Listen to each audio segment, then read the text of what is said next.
Hello, hello, and welcome back to the Estate Agent Consultancy podcast. Today, I'm joined by Elle McDonald. She is the go-to expert when it comes to estate agents to generate leads, run ads, and create content that actually works on social media. So, Elle, thank you so much for coming on. So, for those who haven't seen you on their social media, where have they been? Give us a bit of a background about how we've got to this point with your sort of career and sort of where you're up to with your life. Yeah, no worries at all. Thanks for having me. Well, I was training to be a doctor, but unfortunately my papa got poorly. My mum wasn't coping and neither was I. So I ended up crashing and burning medical school and ending up back home in my late 20s thinking, who on earth am I now? And I was doing networking and marketing for my mum's business because I've always done her marketing since I was little, really. And yeah, I was at a networking meeting and a bloke said, I might have a job for you. So I joined his estate agency, and it was only 6 weeks old at the time when I joined, but he'd been in the industry like 15 years. So he trained me up and his business partner, and we had an admin as well.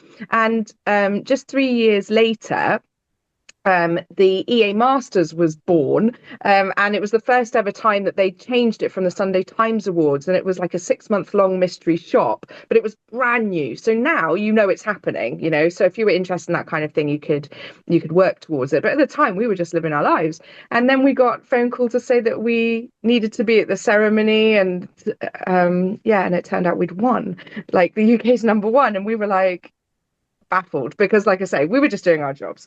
Um, but it meant that the industry said, well, who are you and how have you done that? Because we didn't have a high street office, which wasn't the norm at that point. And we were quite heavy into our social media, again, which wasn't the norm at that point. So people were asking us to help them with theirs. And when you train people in marketing, they go, there's a lot more to it than I realized. Can you just do it for me? Because you sound like you know what you're doing. So I've ended up with a marketing agency as well. Well, there we go. And how long ago was this? When did you feel kind of what year are we going back to when you first started? 2014, Okay. Yes. 2014. Yeah. Social Yeah. media was kind of well and truly alive and up and kicking and sort of running by this point and sort of not an everyday thing, but it was very much sort of on the agenda to say the least. Yeah, absolutely. So back along, it was everyone else was using it, but estate agents being the industry we are, we were a little bit slower to catch on. So, I mean, if you think Facebook's just turned 21, so we were already 10 years in by that point. And yeah, like I say, the estate agency world, we just hadn't really captured how to use it for business, you know. I was going to say B2B, but it's not B2B. And that's yeah, that's what's different about it, I think, is that at that point there were only a handful of us that were really noticing that you could utilize it. Now, of course, it's a completely different kettle of fish, and everyone would assume that you're on it, and if you're not, that would be weird. But at that point, it was quite novel, so it was quite exciting. I do think to myself occasionally, I think to myself, why did not I not put two and two together when I were, was an estate agent and Facebook first came out in whatever year it was, sort of thing. I think to myself, there'd have been such a niche to make for myself being that first estate agent to make video content and showing houses and whatever else. Why did I not think of that? Yeah, yeah, you can kick yourself, isn't it? It's the hindsight's 2020. Absolutely, absolutely. So, and how has the social media side of things evolved over that time? Because obviously you've been doing it for a long time now, or a fairly decent Yeah. period of time. How has it evolved from sort of where you were back then to kind of where it is now?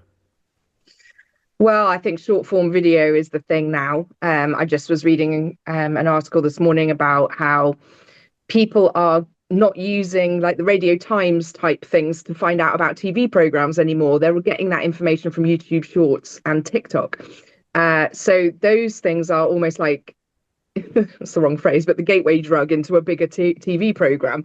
But it's like you get a taster all the time. And I think that when I started in 2014, video was only just coming in. And then by 2016, we were already all over video. And that's what's so scary is so many businesses aren't doing it even now. And that's hard for them because unless you start catching up, you're going to lose a lot of people because it spans all the generations. I think there's lots of assumptions that social media is just for young people, and that's also changed, you know. So in the last 10 years, maybe 10 years ago it was truer, but even then it was 10 years old, so it wasn't. And now people have been on it 20 years because of how old Facebook is, so it's really not an age thing or a generation thing. There's a real mix. I remember having a chat with a client about 2 months ago, and their social media was very Canva rich. So you can probably imagine what that was like. Mm. And I said to them, I was like, you guys need to update this. You need to start getting video content. You need to start putting yourselves in front of camera. And everyone was like, we're too busy. We can't do it. We don't want to be in front of camera. And I was like, it's a non-negotiable. Like, honestly, you are going to get a self-employed agent more than likely coming to your town very shortly who jumps both feet into video content, short form content, produces a podcast, all this stuff, and they're going to eat your breakfast for you. That is going to come. You need to do it, sort of thing. And with regard to the content side, I did a podcast last week or so about the sort of the numbers of people that are actually producing content versus not producing. And there was the 90-10-1 rule, I think it was. No, 99 and 1 must be adds up to 100, so it must be that. And it was 90% of all people just consume content, Mhm. 9% of people comment and sort of like posts effectively, and then 1% actually upload. So Yeah. I'd imagine from your experience, that's probably, I mean, I appreciate in the States you kind of have to more these days, but I'm sure there's still a huge percentage out there who actually don't upload video content or actually regular content at all on their socials. Absolutely, huge numbers. And even people that sign contracts with me and agree that that's definitely what they're going to do, and they're paying me to help them with it. I'm doing everything I can. I just had a phone conversation this morning with my PA, and we cannot get this client to agree to a date to film them. And all their social content at the moment, it looks like Canva's thrown up on it, and it's not going to do them any good. But what can I do? I feel really, really hamstrung. It's such a shame because they'll be great on camera, but it's this I'm too busy. But the thing is that my argument is, are you too busy to go on an MA? Because it's as important as that, and that's how we positioned it within our agency, and we were really firm about that from 2016. If you don't like it, that's absolutely fine. You can go get a different job because this is how we do it. And I think that it takes a strong leader to do that, and it's really hard to say things like that, but it's the world we're in now. And I think if you're not jumping on that train, you're really going to be left behind and like you say, other people are going to eat your breakfast for you. Yeah, I'm had a very similar conversation with someone a month or two ago, and they said to me exactly that. I haven't got time for social media, and I was like, well, it's not that you haven't got time for it; it's just not a priority to you. And I said, okay, well, let's do a deal. How about I paid you an extra £200,000 a year to do social media as well? Would you do it? And they're like, yeah, absolutely. For £200,000, I'd absolutely do it. And I was like, that's how much money it's costing you every single year in lack of 100%. instruction, sales, completions. It's costing you £200,000 a year. So you are literally cutting your legs off below you by not doing it. So it's not that you haven't got time for it, because if you're getting paid well for it, you would do it. It's just not a priority to you. You just don't see the benefits. Yeah, yeah, So, absolutely. And I think that is what's difficult about it because it's hard to see the ROI straight away. And it's even harder to see the ROI when you've been doing it a while because it's not a sales activator. So if the YouGov stats and things like that show that people take action, so they're more likely to buy a sales activation from a TV ad or from an email and then social media. And obviously, as estate agents, we're not doing a lot of TV ads, and a lot of people aren't doing very good emails, if at all. So it's not surprising. And the thing is that when someone phones you and you say, "And how did you hear about us?" They might say, "Oh, I've been watching you on Facebook for a while. I've been following you on YouTube," and those are things that have happened regularly in my agencies, the one in Somerset and the one in Spain. But if you don't hear that regularly, first of all, because you're often not answering the question, you're not recording the question properly, recording the answer properly. And thirdly, people say, "Oh, I just saw your board. My friend told me about you," but they don't then remember, actually, I've been watching you on Facebook or Instagram or whatever for all this time. So you can struggle to hear an ROI from it. hmm. And I'm asking people to trust me a lot. I'm like, you just have to believe it's what happened for us. So that's why I teach it and that's why I promote it and that's why I do it. And I'm so passionate about it as well because it has such an impact. But you've got to just believe it does. And I think that can be really difficult for, people that are salespeople because you want a result. That's how we are as salespeople. It's no different than when I was a cleaner. You clean something, you have an immediate result, and you get to pat yourself on the back. You get a dopamine hit. And when you go and get an MA sign up and someone's literally signed on the contract. You can visibly see that that has worked. It's really different with social media, and I think that's really challenging in our industry because of our personalities. Yeah, and I experience that a lot. Not, I mean, probably somewhat from the social media side, but definitely with the podcast, for example. So I've never ever had anybody phone me up and say, "Great, Chris, I listened to that episode. Can we start working together?" But I've had many video calls where I've had a chat with people, and they're like, "Oh, I listened to your podcast, by the way," and they're just signing up at that time, sort of thing. So it's kind Yeah. of like, it's kind of it's like another touch point, sort of in the branding sort of machine, should we say? So Sorry. so talk me through then. So obviously you've kind of highlighted some of the mistakes that agents are making on social media kind of by default, which are kind of either not posting video content, not posting at all, or having a very sort of Canva rich sort of content.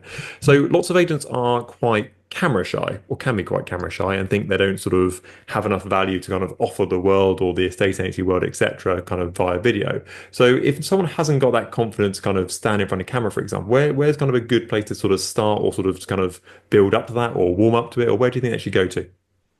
Well, there's enough people talking about this in our industry, so I'm probably not going to say anything new. Um, but practice. It's it's easier said than done, but it's about getting out of your own way and just grabbing a selfie stick and walking along the street and talking. That's how we did it.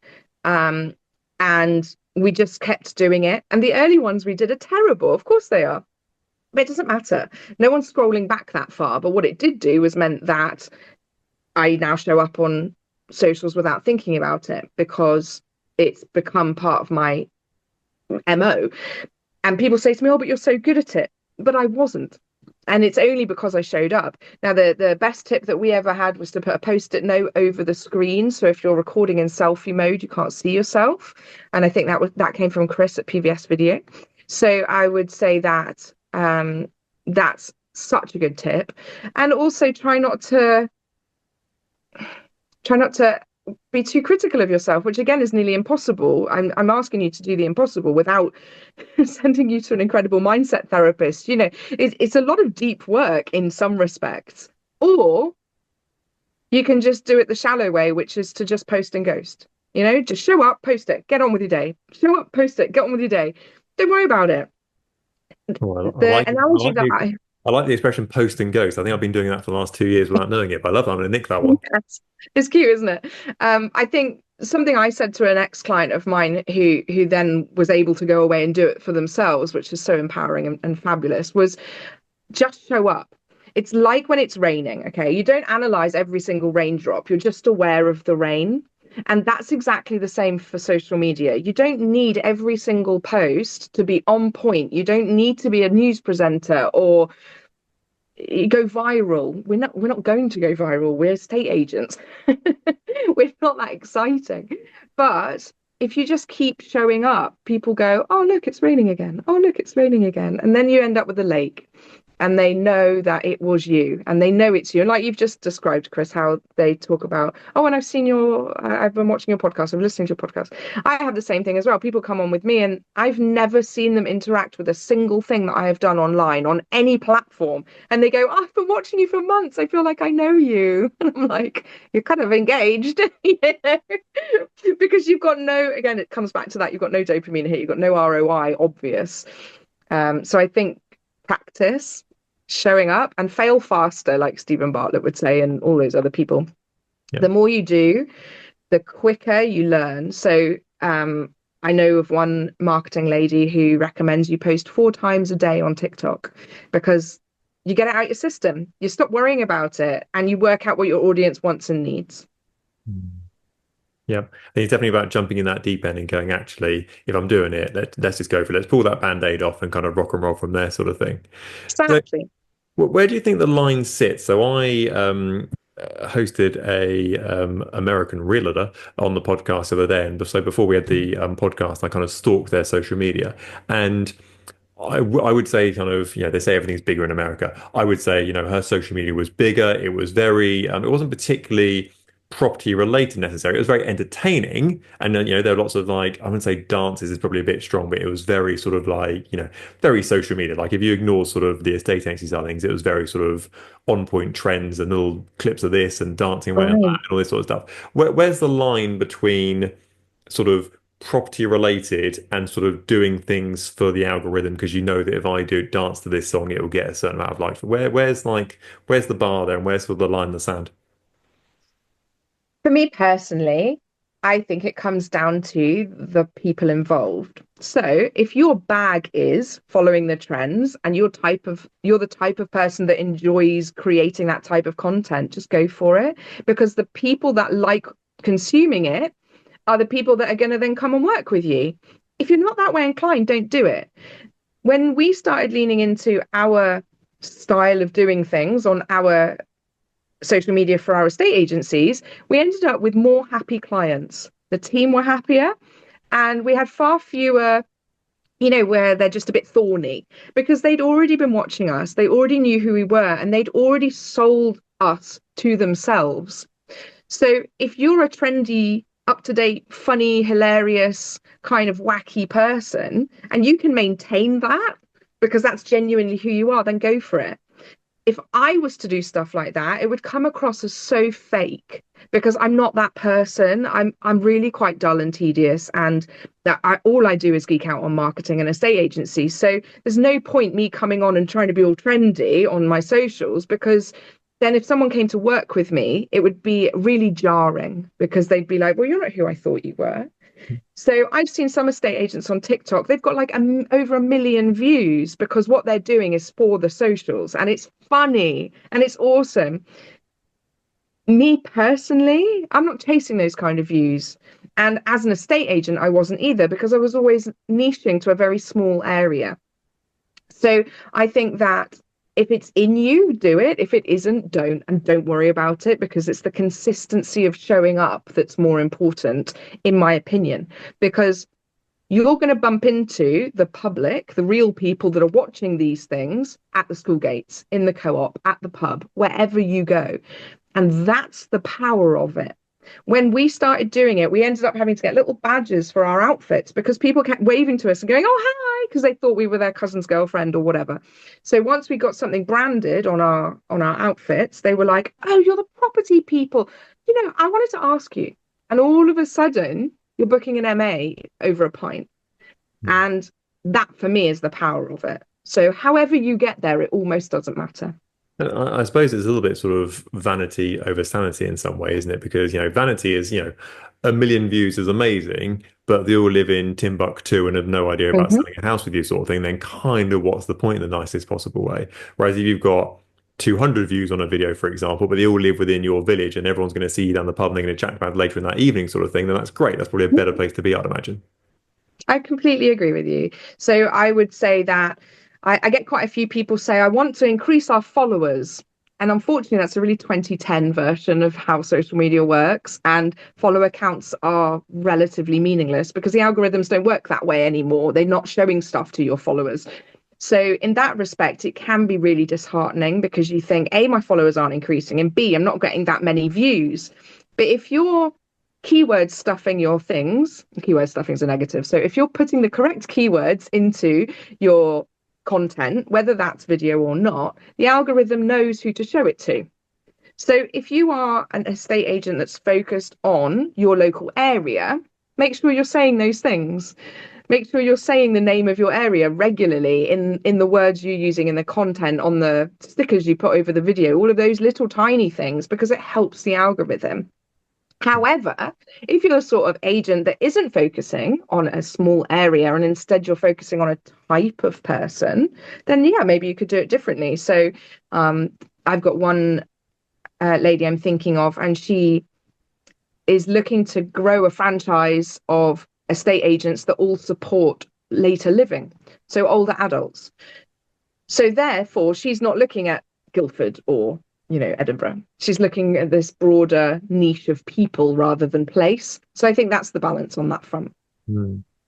And what do you think are some of the mistakes that agents make sort of day in, day out on their social? What are the things you look at and you see people do it and they're just like, oh my God, like I can't believe they're posting that stuff still that's very like either out of date or you think they just won't get any traction at all? The out of date stuff is like, it's not the nicest metaphor, but it's a bit like sleeping with someone on the first date, there's people that are putting entire video tours on social media. So you walk in through the front door and the hallway and through into the living room, and here's every single corner. And that's no different in social media terms than the captions on Rightmove that say radiator front wall. Like that's not what it's about anymore. We're not surveyors. We're not meant to be listing every single part of the property. And social media having every single element of the walkthrough on there is so banal.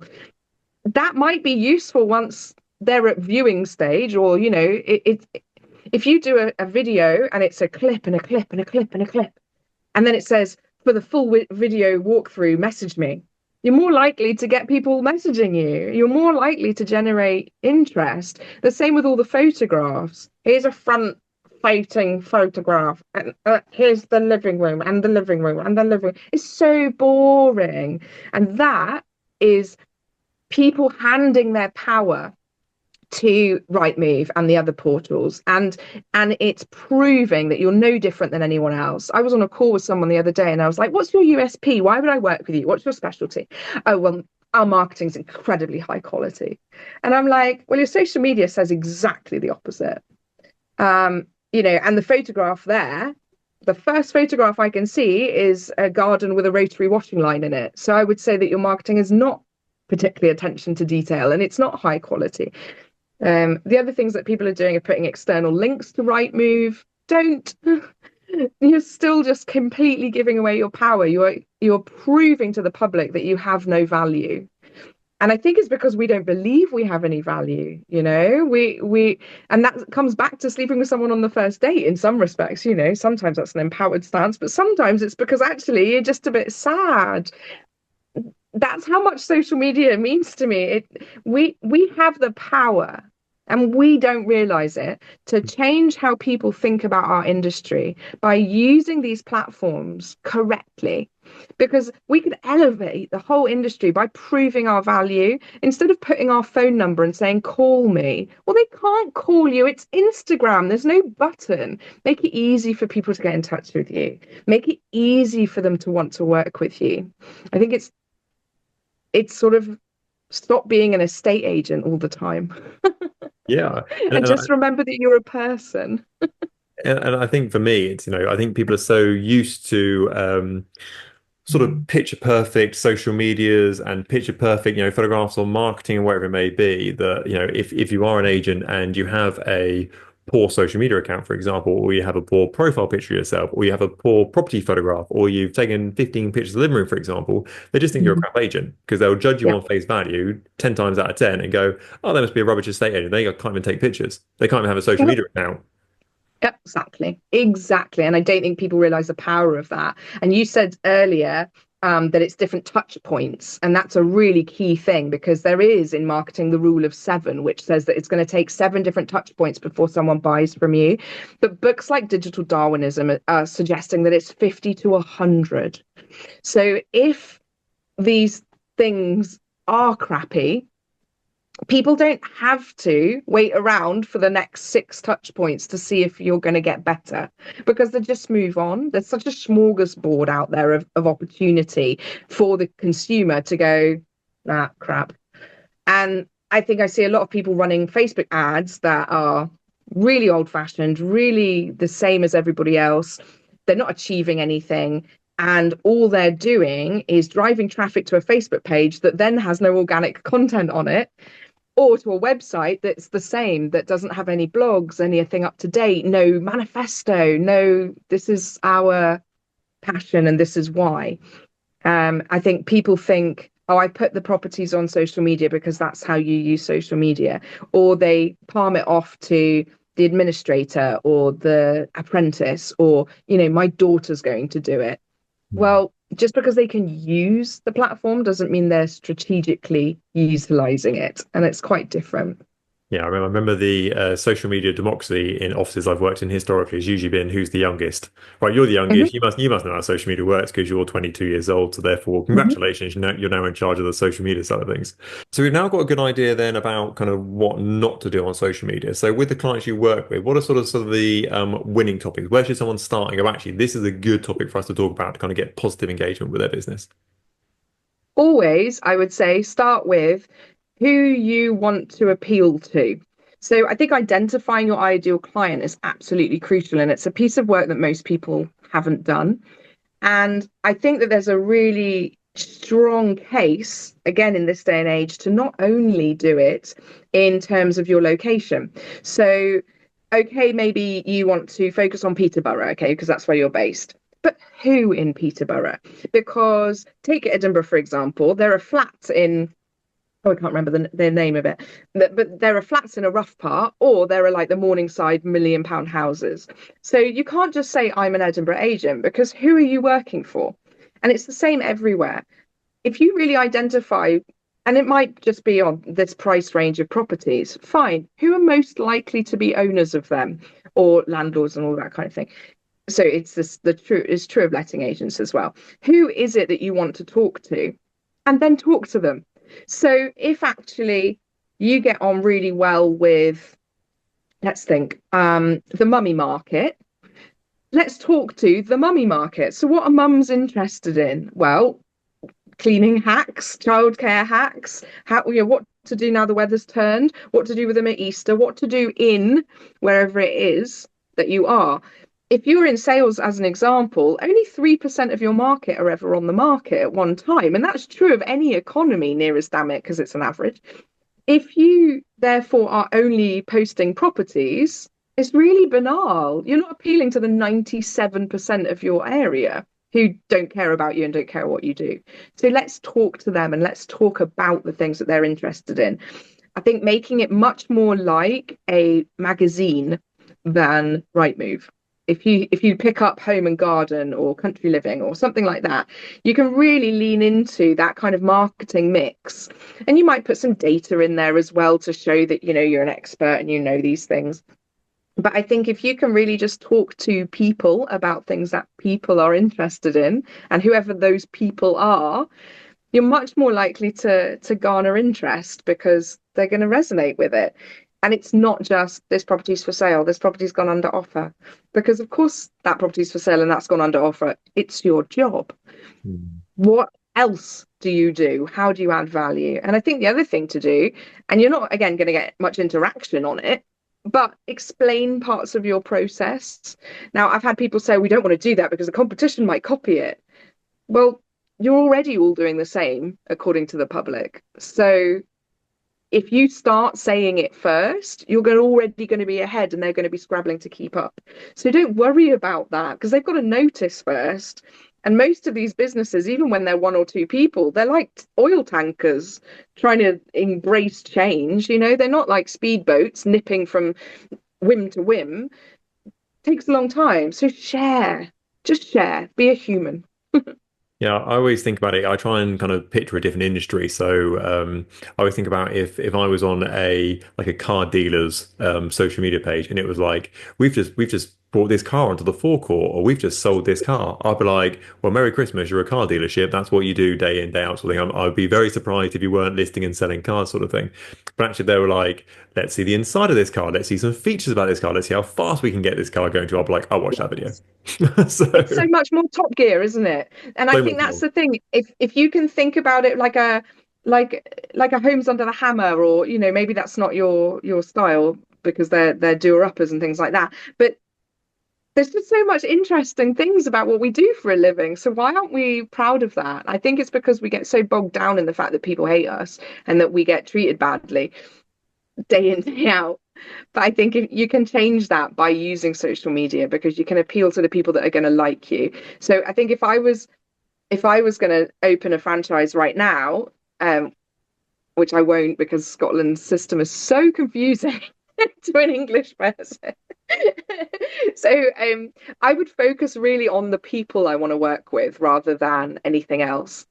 So for example, this isn't true of me, but if you got on really well with people that like, woo woo stuff, if you're a real woo woo person and you like smudging your house and crystals, really lean into that in your content, and you're more likely to pick up people that enjoy that type of thing too. And then you're going to work together really well. I just put an estate agent in touch with a friend of mine because actually they both love travel and they both love dogs. Do you know what? She's going to get that instruction. Of course she is, because they're such a good personality fit. And we talk about ourselves as matchmakers, and yet we don't treat ourselves as matchmakers. We just see it as the bar in the house or something like that. Whereas actually, if we were matchmaking ourselves, who would we match with? Does that make any sense? It absolutely does. And do you think that comes with a certain maturity of self and business? Because obviously, when most people start a business, whether it's we're advertising on social media or whether it's just getting a house on the market sort of thing, to start off with, they're like, congratulations, you've got a pulse and a front door. You're my sort of client sort of thing. Whereas further down the line, usually sort of month six or year two, wherever they kind of get to the point, they're like, oh, actually. I'm now the specialist in four-bedroom detached houses. I'm just going to say yes to those people, and everything else I can say no to. Do you think it takes a certain period of time sometimes and a certain maturity of sort of person slash business for people to actually realize that they don't have to say yes to everybody? They can say no to some people to actually make the people they do want to work with kind of more important. Yeah, I think it's a maturity of person, and I think it's an understanding of how business best works. I, in my marketing, only talk to estate and letting agents, and yet I have clients in all sorts of industries and have had my whole career of doing this, because actually people still resonate with me and I'm the front runner. And I think it gets difficult when you've got multi branches. That's where it gets difficult.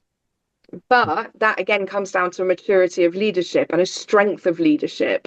And John Paul talks about this a lot in his group. And I think that's really challenging for people, because they're like, oh, well, we don't want to say things like that. And I think, well, more fool you, really. If you said we are the divorce specialists in West Edinburgh. If we are, if you're selling a property and you're going through divorce, every single person in this office has been through divorce or been touched by divorce. We are the people to help you. And this is why. And you explain it over and over and over again. I believe you'd get even more business, because I think it's more interesting than I happen to sell properties in this area because I live here. Do you know what I mean? I 100% know what you mean. I think it's absolutely bang on. So are there any, so obviously producing content and social media can be quite time consuming sometimes. Are there Yeah. any sort of hacks, apps, websites that you would kind of use or recommend to kind of make an agent's life a little bit easier? Definitely. So I think if you're going to do it yourself, AI is absolutely wonderful and really, really useful. But you've got to be really careful with it, because everybody's using it. And I don't mean everyone in the industry, I mean everyone in the world. So people that aren't even in business are using it for things now. So if you have got all the key telltale signs that you're using AI, but then your marketing says, I'm a personal estate agent, you're really lying. And people can see that really quickly. So I think AI with caution, Canva, obviously, but try not to utilize the elements too heavily. I think that, not my area of expertise, to be honest. I've never got to grips with it brilliantly, because I just think it's an art form to do it beautifully. But it means you can drop photos into something really easily and it will be the right size. So I think that's really useful. I think also being really strict with yourself, not claiming you haven't got time, and treating it as important as an MA is the key. The other thing to do with that is, once you've unlocked that in your mind, that it is absolutely crucial. If you're a self-employed estate agent, this is much easier. Do it how you best do it. So you might be more creative at certain times of the month. You might be more creative off the cuff. You might be more creative when you've planned things. So whatever consistency looks like for you, lean into that. And like I say, that's true if you're a self-employed agent or a one-woman band, but it's harder to do if you're managing several people. How we did it in our in our agencies, every morning meeting, because we had morning meetings every single morning, we would say who's filming what and where. And then the following day, if they hadn't done it, Well, not many people didn't do it because it just wasn't worth it. So if you've got a plan like that, you've got no excuse. So, you're out canvassing, right? Here's my leaflet. Hi, yeah, I'm Elle from so and so estate. Have you had one of these through your door? If so, please don't just bung it in the bin. It's me delivering them. And the reason is Janet and John really, really want to live on this street because their little girl Celia will love these gardens. And we all know that these gardens on this street are the best, don't we? So if you're thinking of selling, that's how quick it is. There's no excuse. So I you think can either do it that way or you bulk create. So when we got to Spain and we were running our agency over there, we would shut the office one day every month. And it meant no MAs, no viewings. I'm sorry, we're already booked out on things that day. Are there any other times and days you can do? That's how easy that is to get round. And then we would have a plan for what we're all going to do that day. So you might answer the phone while you're out and about if you've got VoIP systems for your mobiles. But we would then have the video content done for the whole month, other than maybe a few little odd bits here and there. If something, happened in the town, we'd film it or whatever. So I think that consistency can look different for everybody. Don't beat yourself up if one way works for you and another way doesn't, but just make sure that you're leaning into that. But if you're managing people, make it a non-negotiable. I think it's really important when you mentioned about having that meeting, kind of looking at what's coming up in the diary. I think the number one sort of regret from agents, and I have this myself all the time, is you walk out of a meeting or a conference with people, and you're like, I didn't take a single picture, or I had a conversation with a client a while ago, and they're like, oh, I'm just stood in the property, waiting for an EICR to be done, and they're like, oh, I can't really do any socials while I'm here. I'm like, do a video on what an EICR is, why you're in the property waiting for it, sort of thing. So yeah, it's always that sort of, oh, I could have done a video. Oh, I should have taken a picture of that. Oh, I should have taken a picture of that board when I changed it. Or I should have taken a picture of those guys in the driveway when they did the completion. The kind of shoulda, Mhm. woulda, coulda sort of stuff. Exactly. So I think a little bit of thought eliminates that. And also, if you're waiting, if you're like your EICR example, have a selfie stick with a tripod. Always have it in your bag. And when you're in a property and you're waiting for someone, you can just film some B-roll. So it just means that you would put the tripod up and you'd film yourself walking up the stairs. You'd put the tripod up, you'd film yourself opening a door, closing a door. And then you can save all of that into an album in your phone called B-roll. And then anytime that you're stuck for content, you can post something of you walking up the stairs with some trending audio and some writing over the top of it. Mhm. That's how simple it can be. Yeah. Yeah, it's I follow someone on Instagram and they literally do a very similar sort of thing. It's always just them like sat on a kitchen worktop or opening a door or like opening some cupboard sort of thing. There's always just a text that comes up sort of thing. And I'm like, that's such an easy way of producing content. As long as you've got like a few videos of yourself doing some stuff, like you can just put stuff over the top of it. Yeah, and again, we've got no excuse because we're out and about most of the time. We're going on viewings, we're going on MAs, all of these sorts of things. And I think it's just getting into a habit and not letting yourself off the hook. And I think having some accountability can really help with that. So that's where people like me can be useful because you think, well, I'm not gonna go to my next meeting with Elle because I know she'll be disappointed in me. Those sorts of things. I do it with my mentor as well. Final two questions, if that's okay. So, what's one thing that every self-employed agent should be doing this week on social media to help move their business forward? That's your first one. I would make sure that your profiles are optimized.